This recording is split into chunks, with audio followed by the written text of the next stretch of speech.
Mga may, tignan nyo itong nabili ko na study lamp or table lamp. Ang ganda nito, perfect siya sa mga student, yan pang study table, o hindi naman kaya, yung table nyo lang kapag ano kayo, matutulog kayo, pwede nyo siyang gamitin. So, kagandahan dito, rechargeable na siya, and Type-C na rin yung charger niya. And kapag gagamitin nyo to, meron siyang ipindutin dyan sa ilalim.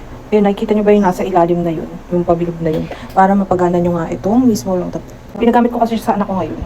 So, ayan. Dahil matutulog na ako, gusto ko makapatay yung ilaw. Sabi ko, ito na lang ang gamitin niya. So, kagandahan dito, tricolor na siya. Wait.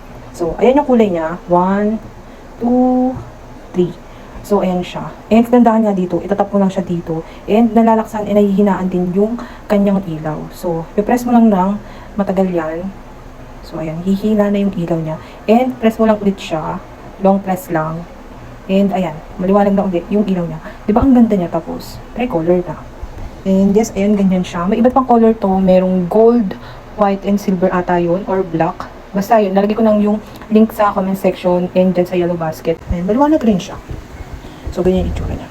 So, alam niyo na, nasa yellow basket and comment section lang yan.